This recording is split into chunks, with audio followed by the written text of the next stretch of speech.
कर्मों के भोग से कोई नहीं बच पाया। ये बात सत्य है कि कर्मों के भोग से आज तक कोई भी नहीं बच पाया है।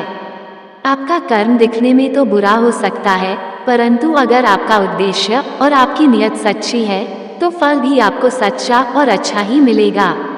जिन कर्मों का फल वर्तमान में नहीं मिलता, उन्हें भोगने के लिए वो आत्मा नया शरीर धारण करती है और अपने नए जन्म में अपना फल भोगती है। इसे ही कहते हैं कर्म का सिद्धांत। तो आइए एक राजा की पौराणिक कहानी के माध्यम से इसी कर्म सिद्धांत को समझते हैं। बहुत समय पहले की बात है, एक राजा राज्य करता था। वह राजा एक दिन अपनी जन्मपत्री पढ़ रहा था। पढ़ते पढ़ते उस राजा को ख्याल आया कि जिस समय मेरा जन्म हुआ उस समय और न जाने कितने मनुष्यों का जन्म हुआ होगा, लेकिन वह सभी मेरी तरह राजा क्यों नहीं बने। राजा हर दिन हर समय इसी प्रश्न का उत्तर ढूंढने में लगे रहते हैं, लेकिन उन्हें इसका उत्तर नहीं मिल पाता है। अपने प्रश्न का उत्तर पाने के लिए राजा अपने राज्य में बड़े बड़े बुद्धिमान व्यक्तियों को बुलाते हैं। राज्य में सभी बुद्धिमान व्यक्ति एकत्रित होते हैं और वह सभी इसी सोच में होते हैं कि राजा ने उन्हें यहाँ क्यों बुलाया है। राजा सभी का अभिनंदन स्वीकार करते हैं और उनसे पूछते हैं कि जिस समय मेरा जन्म हुआ था उसी क्षण न जाने कितने और भी व्यक्तियों का जन्म हुआ होगा, तो उन सब व्यक्तियों में से मैं ही राजा क्यों बना। वे सभी राजा क्यों नहीं बने। सभी महान बुद्धिमान इस प्रश्न के लिए गहन सोच विचार करने लगे। वे सभी गहन सोच विचार करने के बाद भी उनके प्रश्न का उत्तर न दे सके। राज्य में एक बुजुर्ग बुद्धिमान व्यक्ति भी बैठे हुए थे। वह थोड़ी देर बाद बोले कि इस प्रश्न का उत्तर आपको एक महान साधु देंगे जो कई वर्षों से एक घने वन में तपस्या कर रहे हैं। ये सुनकर राजा अगले दिन अपने सैनिकों के साथ उस जंगल की ओर निकल पड़ा। कुछ दूर पहुंचते ही राजा को वहां पर एक छोटी सी कुटिया दिखाई दी। जब राजा उस कुटिया के पास पहुंचा तो उसने देखा कि एक साधु वहां बैठा हुआ है और आग के अंगारे खा रहा है। ये देखकर राजा चकित रह गया।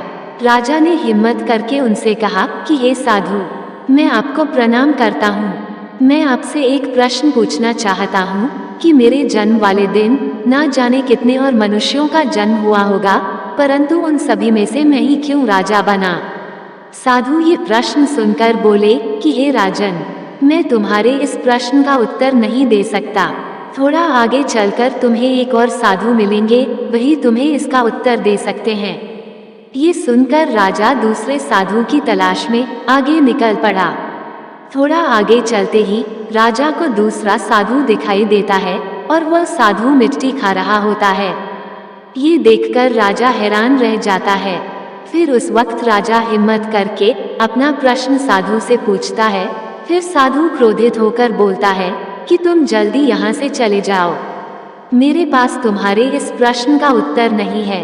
परंतु वह साधु उसे एक लड़के के बारे में बताता है और कहता है कि तुम उसके पास जाओ, तुम्हें अपने प्रश्न का उत्तर जरूर मिलेगा।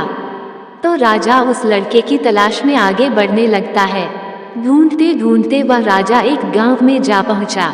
थोड़ी ही समय बाद राजा को वह लड़का मिल गया। वह बहुत ही बीमार था। राजा ने उस लड़के से अपना प्रश्न पूछा और लड़का बोला, हे राजन, आप और हम पिछले जन्म में 4 भाई थे।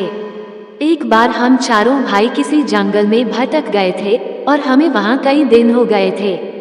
हमारे पास केवल जरा सा आटा पड़ा था और उसकी हमने रोटियां बना ली थी। जैसे ही हम वह खाने लगते हैं, हमारे पास एक बाबा आते हैं। वह बाबा बहुत भूखे थे, वह हमसे भोजन मांगते हैं। ऐसे में बड़ा भाई बोला कि यदि हमने आपको ये भोजन दे दिया तो क्या हम अंगारे खाएंगे। दूसरा भाई बोला कि अगर हमने ये भोजन आपको दे दिया तो क्या हम मिट्टी खाएंगे। अब जब मेरी बारी आई तो मैंने भी रोटियां देने से मना कर दिया। परंतु हे राजन, तुम बहुत दयालु थे। तुमने अपने हिस्से का भोजन उस बाबा को देकर उसका पेट भरा और तुम्हारे इसी पुण्य के कारण ही तुम इस जन्म में राजा बने। रास्ते में जो तुम्हें अंगारे खाते हुए और मिट्टी खाते हुए साधु मिले थे, वह दोनों तुम्हारे भाई थे। तुम्हारा तीसरा भाई मैं हूँ जो इस समय मौत के मुंह में हूँ। हे राजन, इसी प्रकार हम सभी भाइयों को अपनी अपनी करनी का फल मिला है। राजा को ये सुनकर अपने प्रश्न का उत्तर मिल जाता है। कर्मों के भोग की एक अन्य कहानी। एक समय की बात है, एक प्रतापी राजा था। उसने अपने राजमहल में ब्राह्मणों के भोजन का आयोजन किया और यह आयोजन उसने अपने बाग बगीचे वाले स्थान पर रखा था, इसलिए रसोइया भी उसी स्थान पर जाकर भोजन पका रहा था। उसी समय आकाश से एक चील आया। उस चील ने अपने मुंह में एक सर्प को दबाया हुआ था और जब वो चील उस बगीचे के ऊपर से जा रहा था, उस समय उस सांप ने उस चील को डसने की कोशिश करी, जिसके कारण जहर की कुछ बूंदें उस बर्तन में गिर गई जिसमें ब्राह्मणों के लिए भोजन पकाया जा रहा था।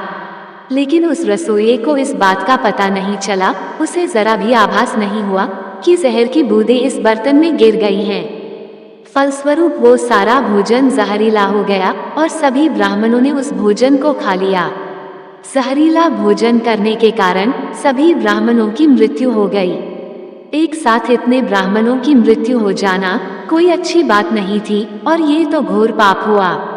अब भगवान के सामने ये प्रश्न उठा कि इस पाप की सजा किसको दी जाए। उस राजा को जिसने इस भोजन का आयोजन किया था, लेकिन उसे तो पता भी नहीं था कि भोजन में जहर है, या उस रसोइये को जिसने वो भोजन बनाया था परंतु वो भी इस बात से अनभिज्ञ था कि यह भोजन जहरीला हो चुका है। तो क्या सजा उस चील को दी जाए जो उस सर्प को लेकर वहां से निकला, और या फिर सजा उस सांप को दी जाए जिसने आत्मरक्षा के लिए उस जहर को उगला।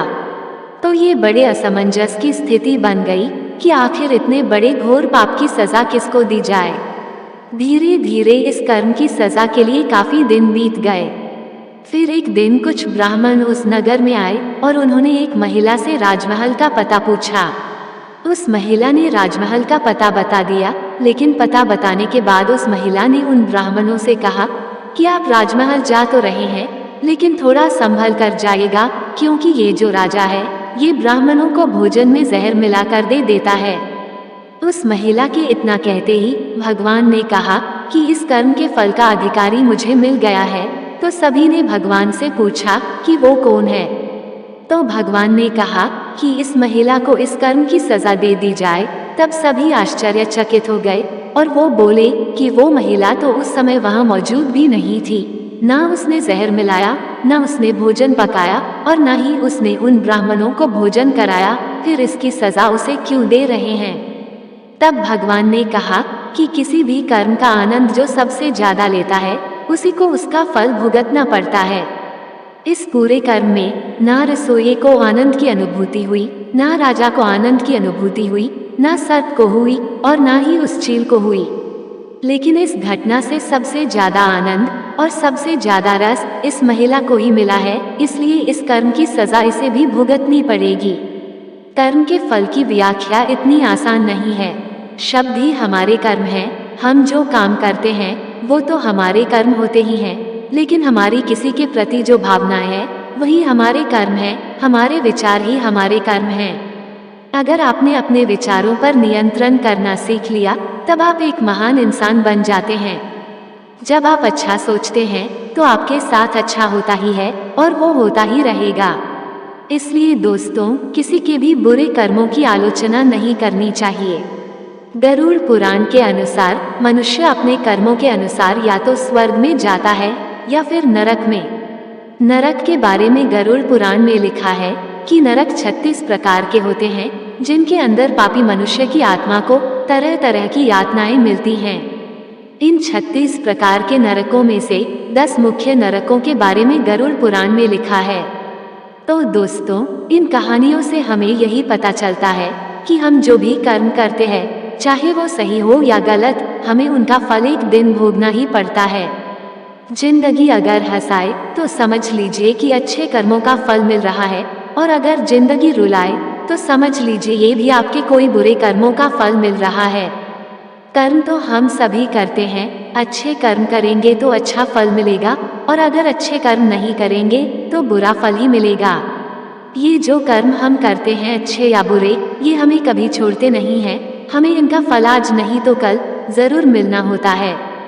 लेकिन कई बार जब हमें बहुत दुख मिल रहे होते हैं तब हम बोलते हैं कि हमने तो कोई बुरा कर्म नहीं किया, हमने तो किसी का कभी बुरा किया ही नहीं, फिर हमें क्यों इतने दुख मिल रहे हैं।